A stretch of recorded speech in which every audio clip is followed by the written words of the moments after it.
श्री गणेशाय नमः। ओम नमः शिवाय।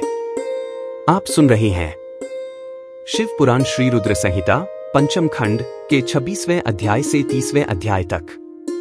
आप सुनेंगे इस एपिसोड में धात्री, मालती और तुलसी का आविर्भाव, शंखचूर्ण की उत्पत्ति, शंखचूड़ का विवाह, शंखचूड़ के राज्य की प्रशंसा, देवताओं का शिव जी के पास जाना।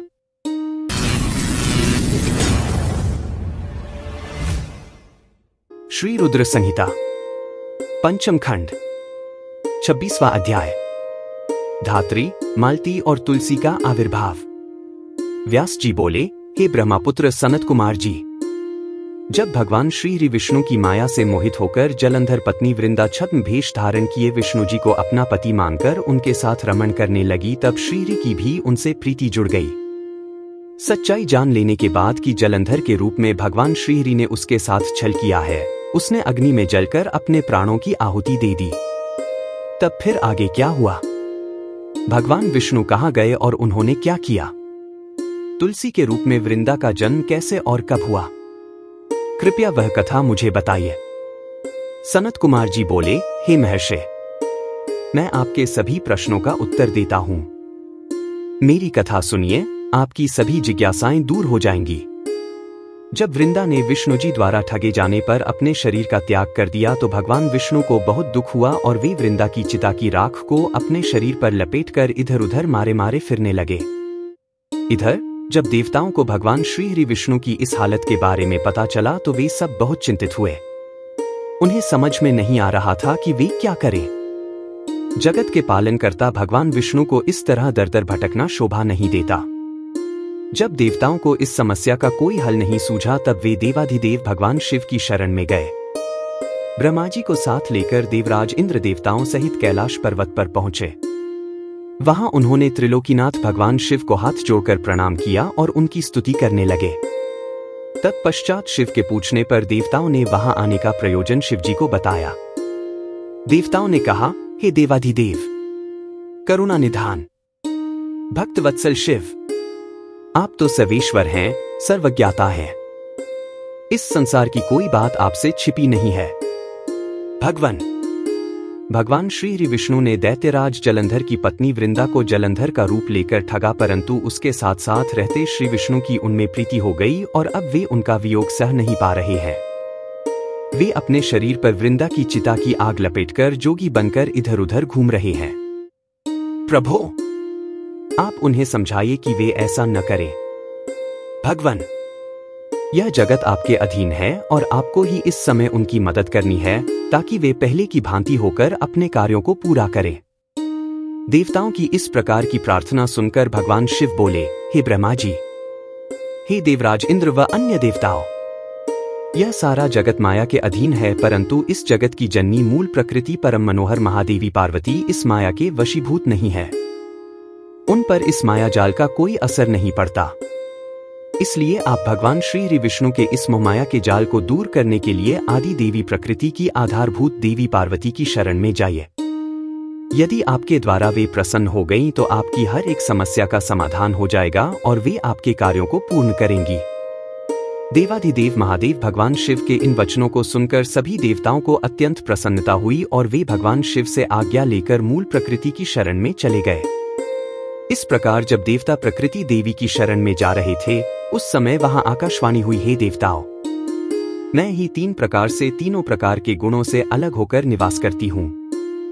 मैं सत्य गुण में गौरा बनकर, रजोगुण में लक्ष्मी और तमोगुण में ज्योति बनकर इस जगत को आलोकित करती हूं। इसलिए आप अपनी इच्छा पूर्ति हेतु देवी जगदम्बा की शरण में जाओ, वे अवश्य ही तुम्हारी मनोकामना पूरी करेंगी। यह आकाशवाणी सुनते ही सभी देवता गौरी, लक्ष्मी और सरस्वती को हाथ जोड़कर प्रणाम करने लगे और मन में उनका वंदन और स्तुति करने लगे। इस प्रकार जब देवताओं ने शुद्ध हृदय से तीनों देवियों का स्मरण किया तब वे तीनों देवियां वहां प्रकट हो गईं। देवियों को साक्षात अपने सामने पाकर देवता बहुत हर्षित हुए और गौरी, लक्ष्मी और सरस्वती की वंदना और पूजन अर्चन करने लगे। तब तीनों देवियों ने मुस्कुराकर कहा, हे देवताओं, हम तीनों देवियां तुम्हारी स्तुति से बहुत प्रसन्न हैं। तुम जो कुछ चाहते हो हमें बताओ। हम तुम्हारी मनोकामना अवश्य पूर्ण करेंगी। देवियों के इस कथन को सुनकर देवताओं का प्रतिनिधित्व करते हुए देवराज इंद्र ने भगवान श्री विष्णु के बारे में सब कुछ गौरी, लक्ष्मी और सरस्वती देवी को बता दिया। तब उन्होंने कुछ बीज देवताओं को दिए और कहा कि ये बीज ले जाकर तुम देवी वृंदा की चिता की राख में बो दो। ऐसा करने से तुम्हारे अभीष्ट कार्यों की सिद्धि होगी। उन बीजों को लेकर देवताओं ने तीनों देवियों का धन्यवाद व्यक्त किया। तब देवियां वहां से अंतर्धान हो गईं। तत्पश्चात ब्रह्मा जी सहित सभी देवता उस स्थान पर पहुंचे जहां देवी वृंदा ने अपने प्राणों की आहुति अग्नि में दी थी। वहां पहुंचकर उन्होंने देवी द्वारा दिए गए उन बीजों को वृंदा की चिता की राख में डाल दिया। तब उन बीजों में से कुछ दिन पश्चात धात्री, मालती और तुलसी नामक वनस्पतियां पैदा हुई। देवी सरस्वती द्वारा दिए गए बीजों से धात्री, देवी महालक्ष्मी के बीजों से मालती और देवी गौरी के बीजों से तुलसी का आविर्भाव हुआ। जैसे ही धात्री, मालती और तुलसी नामक ये स्त्री रूपी वनस्पतियां उत्पन्न हुईं और भगवान श्री विष्णु ने उन्हें देखा तो उन पर से माया का पर्दा हट गया और वे पहले की भांति हो गए। वे उन वनस्पतियों पर अपनी कृपा दृष्टि रखने लगे और तभी से धात्री, मालती और तुलसी नामक इन वनस्पतियों को भी विष्णु जी से विशेष अनुराग हो गया। तब भगवान श्री विष्णु पुनः बैकुंठ लोक को चले गए। श्री रुद्र संहिता पंचम खंड 27वां अध्याय। शंखचूर्ण की उत्पत्ति। सनत कुमार जी बोले, हे महामुने, शंखचूर्ण नाम का एक दैत्य था जिसका वध भगवान शिव ने स्वयं अपने हाथों से त्रिशूल मारकर किया था। अब मैं आपको उस शंखचूर्ण नामक दैत्य के विषय में बताता हूं। हे मुने, आप यह जानते ही हैं कि विधाता के पुत्र मरीचि हुए हैं और उनके पुत्र महर्षि कश्यप हुए। मरीचि के पुत्र कश्यप मुनि बहुत ही धार्मिक प्रवृत्ति के संत थे। वे बड़े ही धर्मात्मा थे और इस सृष्टि की रचना करने वाले ब्रह्मा जी की हर आज्ञा को शिरोधार्य मानकर उसका पालन किया करते थे। प्रजापति दक्ष ने उनके व्यवहार और गुणों से प्रसन्न होकर अपनी 13 कन्याओं का विवाह महर्षि कश्यप से कर दिया था। इन्हीं की संतानों से यह पूरा संसार भर गया। कश्यप मुनि की 13 पत्नियों में से एक पत्नी का नाम दनु था। दनु रूपवती, गुणवती होने के साथ साथ परम सौभाग्यवती थी। वह एक अत्यंत शांत साध्वी भी थी। उन्हीं दनु के अनेकों पुत्र हुए। उनका विप्रचित नाम का पुत्र बहुत ही बलशाली और पराक्रमी था। उसका भी दंभ नाम का एक पुत्र हुआ। दंभ भी अपने पिता की तरह धार्मिक विचारों को मानने वाला था। दंभ भगवान विष्णु का अनन्य भक्त था। इतना धार्मिक होने के पश्चात भी उसके कोई संतान नहीं हुई। तब वह बड़ा निराश हो गया और उसने शुक्राचार्य को अपना गुरु बनाया। उसने उनसे कृष्ण मंत्र ग्रहण किया। तत्पश्चात दंभ पुष्कर नामक तीर्थ में चला गया और वहां 1 लाख वर्ष तक कठोर तपस्या करता रहा। उसकी इस कठोर तपस्या को देखकर सभी देवता ब्रह्मा जी को अपने साथ लेकर भगवान विष्णु के पास गए। भगवान विष्णु के पास पहुंचकर सभी देवताओं ने उन्हें आदरपूर्वक प्रणाम किया और दंभ के भीषण तप के बारे में भी बताया। तब सारी बातें जानकर भगवान श्री हरि बोले, हे देवताओं, मैं जानता हूं कि दंभ मेरा अनन्य भक्त है। वह अपने मन में पुत्र प्राप्ति की कामना लेकर पिछले 1 लाख वर्षों से मेरी कठोर तपस्या कर रहा है। मैं अवश्य ही अपने प्रिय भक्त दंभ की इच्छा पूर्ति करूंगा। आप निश्चिंत होकर अपने स्थान पर चले जाइए। भगवान श्रीहरि के इन वचनों को सुनकर ब्रह्मा जी और देवराज इंद्र तथा सभी देवता उन्हें प्रणाम करके अपने अपने लोकों को चले गए। तब भगवान विष्णु भी अपने भक्त दंभ को उसकी तपस्या का फल देने के लिए पुष्कर गए। वहां उन्हें अपने सामने पाकर दंभ बहुत प्रसन्न हुआ और उनके चरणों में लेटकर उन्हें प्रणाम कर उनकी स्तुति करने लगा। तब श्री विष्णु बोले, हे दंभ, मैं तुम्हारी इस कठोर तपस्या से बहुत प्रसन्न हूं। तुम अपना अभीष्ट वर मांग सकते हो। आज मैं तुम्हारी हर मनोकामना पूर्ण करूंगा। भगवान विष्णु के ये वचन सुनकर दंभ हाथ जोड़कर बोला, हे देव, यदि आप मुझ पर प्रसन्न हैं तो मुझे अपने जैसा वीर और पराक्रमी पुत्र प्रदान कीजिए। तब श्री विष्णु तथास्तु कहकर वहां से अंतर्धान हो गए।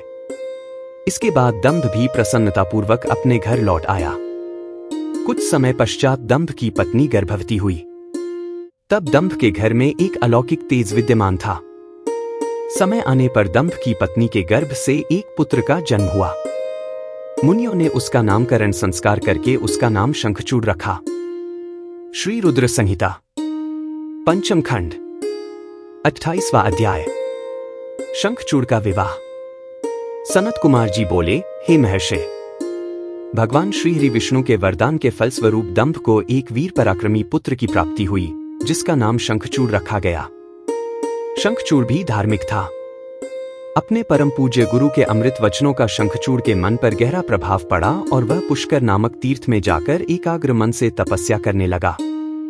उसने अपनी इंद्रियों को अपने वश में कर लिया और अनेकानेक मंत्रों द्वारा ब्रह्मा जी की साधना करने लगा। उसकी भक्ति भाव से की गई आराधना से शीघ्र ही ब्रह्मा जी प्रसन्न हो गए। एक दिन जब शंखचूड़ प्रतिदिन की भांति तपस्या में मग्न था, ब्रह्मा जी उसके सामने प्रकट हो गए। अपने आराध्य को एकाएक अपने सामने इस प्रकार खड़ा देखकर शंखचूड़ की प्रसन्नता की कोई सीमा न रही। वह ब्रह्मा जी के चरणों में लेट गया और उनके पैरों पर अपना सिर रखकर उनकी स्तुति करने लगा। ब्रह्मा जी ने शंखचूड़ को ऊपर उठाया और उससे कहा, हे वत्स, मैं तुम्हारी आराधना से बहुत प्रसन्न हूं। तुम जो चाहो मुझसे वरदान मांग सकते हो। मैं तुम्हारी सभी कामनाएं पूरी करूंगा। अपने आराध्य ब्रह्मा जी के ये वचन सुनकर शंखचूड़ बोला, हे ब्रह्मा जी, यदि आप मुझ पर प्रसन्न हैं तो मुझे यह वरदान दीजिए कि मुझे कोई भी जीत न सके। शंखचूड़ के इस वर को सुनकर ब्रह्मा जी बोले, ऐसा ही होगा। और फिर उसे भगवान श्री कृष्ण का अक्षय कवच देते हुए वे कहने लगे कि शंखचूड़, अब तुम बद्रिकाश्रम चले जाओ। वहां सकामा तुलसी तपस्या कर रही है। तुम वहां जाकर धर्मराज की कन्या तुलसी से विवाह कर लो। यह कहकर ब्रह्मा जी वहां से अंतर्धान हो गए। ब्रह्मा जी के अंतर्धान होने पर शंखचूड़ बद्रिकाश्रम की ओर चल दिया। वहां जाकर वह तुलसी के पास पहुंचा। शंखचूड़ को अपने सामने खड़ा देखकर वह बोली, मैं धर्मराज की पुत्री तुलसी हूं। आप कौन हैं और यहां किस लिए आए हैं? कृपया आप यहां से चले जाएं। आप शायद नहीं जानते कि स्त्री जाति मोहिनी होती है। तुलसी के वचन सुनकर शंखचूड़ बोला, हे देवी, आपके वचन सत्य हैं, परंतु यहां मैं अपने आराध्य भगवान ब्रह्मा जी की आज्ञा से आया हूं। मैं दनु का वंशज दानव दंभ का पुत्र शंखचूड़ हूं। पूर्व में राधिका के दिए शाप के कारण मैं दानव कुल में जन्मा हूं। यह सब कहकर शंखचूड़ चुप हो गया। तब तुलसी बोली, यह सत्य है कि इस संसार में वही पुरुष श्रेष्ठ है जो स्त्री से पराजित हो जाते हैं, परंतु आज मैं भी तुम्हारी स्पष्टवादिता से अत्यंत प्रभावित हुई हूं। जब इस प्रकार शंखचूड़ और तुलसी आपस में बातें कर रहे थे, तभी वहां ब्रह्मा जी प्रकट हो गए। उन्हें देखकर तुलसी और शंखचूड़ दोनों ने उन्हें प्रणाम किया। तुम दोनों यहां अभी तक बातें ही कर रहे हो? शंखचूड़, मैंने तुम्हें यहां तुलसी का पाणी ग्रहण करने के लिए भेजा था। तुम निश्चय ही पुरुषों में श्रेष्ठ हो और तुलसी निसंदेह ही स्त्रियों में रत्न है। तुम दोनों एक दूसरे के लिए ही बने हो, इसलिए तुम्हें शीघ्र ही एक दूसरे का हो जाना चाहिए। शंखचूड़ और तुलसी को विवाह करने के लिए कहकर ब्रह्मा जी वहां से चले गए। ब्रह्मा जी का आदेश मानते हुए तुलसी और शंखचूड़ ने गंधर्व रीति से विवाह कर लिया। तत्पश्चात वे दोनों अनेक सुंदर मनोरम स्थानों पर अनेकों वर्षों तक विहार करते रहे। एक दूसरे का साथ पाकर वे बहुत प्रसन्न थे। श्री रुद्र संहिता पंचम खंड 29वां अध्याय। शंखचूड़ के राज्य की प्रशंसा। व्यास जी बोले, हे ब्रह्मा जी के पुत्र सनत कुमार जी, जब संसार के सृष्टिकर्ता ब्रह्मा जी की आज्ञा से तुलसी और शंखचूड़ ने गंधर्व रीति से विवाह कर लिया, तब फिर क्या हुआ? उन दोनों ने क्या किया? व्यास जी के इस प्रकार के प्रश्न सुनकर सनत कुमार जी बोले, हे महामुने, शंखचूड़ और देवी तुलसी ने ब्रह्मा जी की आज्ञा से विवाह कर लिया और वह उसे अपने साथ लेकर अपने घर वापस आ गया। जब दानवों को इस बात की सूचना मिली कि शंखचूड़ को ब्रह्मा जी से वरदान प्राप्त हुआ है, तो वे सभी बहुत प्रसन्न हुए। दैत्य गुरु शुक्राचार्य ने स्वयं वहां आकर शंखचूड़ को ढेरों आशीर्वाद प्रदान किए। तत्पश्चात उन्होंने शंखचूड़ को असुरों का आधिपत्य देते हुए उसका राज्याभिषेक कराया। राज सिंहासन संभालने के पश्चात शंखचूड़ बहुत प्रसन्न था। तब शुक्राचार्य बोले, हे असुरराज शंखचूड़, तुम निसंदेह ही वीर और पराक्रमी हो।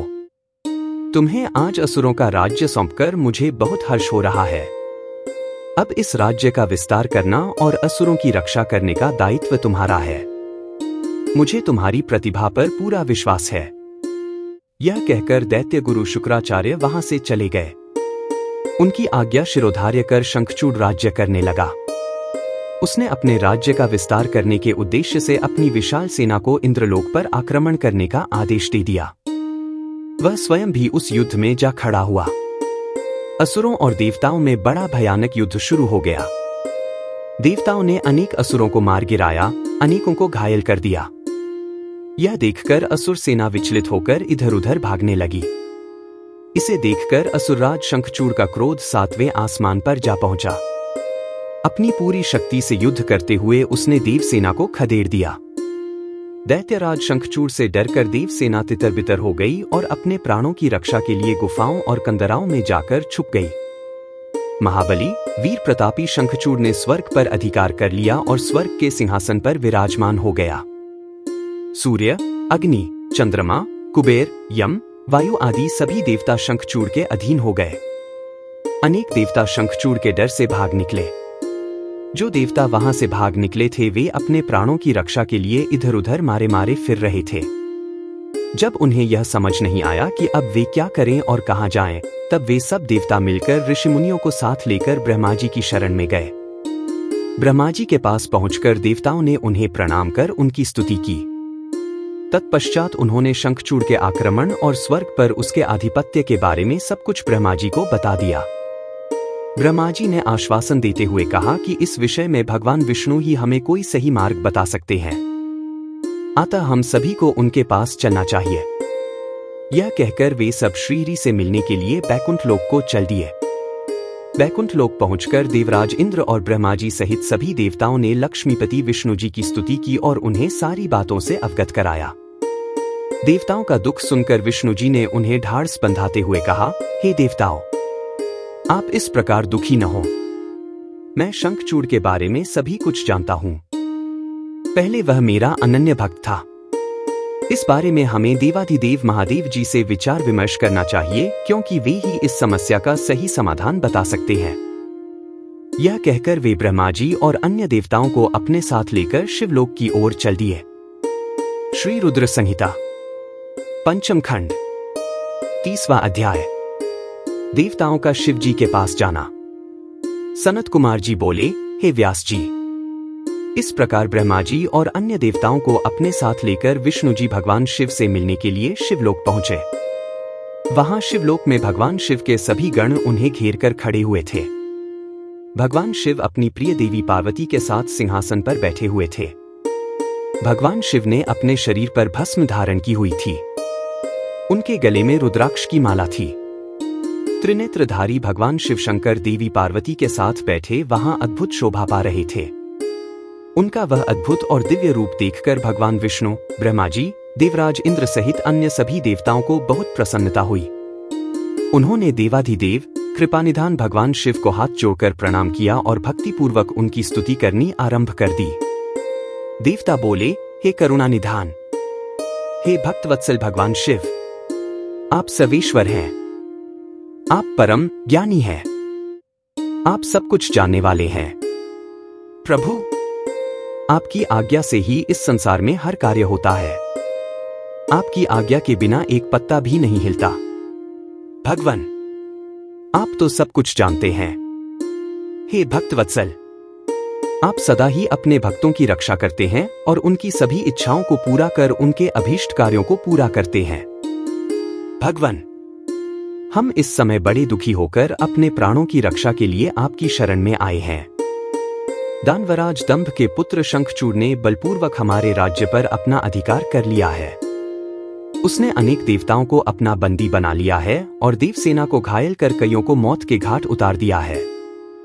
किसी तरह हम अपनी जान बचाकर वहां से भाग निकले हैं। भगवान, आप अपने भक्तों के रक्षक हैं। हम आपकी शरण में आए हैं। आप हम दुखियों के दुखों को दूर कीजिए। उस शंखचूड़ नामक दैत्य ने हमारा जीना मुश्किल कर दिया है। आप उसको दंड देकर हमें मुक्त कराइए और हमारा उद्धार कीजिए। यह कहकर सब देवता चुप होकर हाथ जोड़कर खड़े हो गए।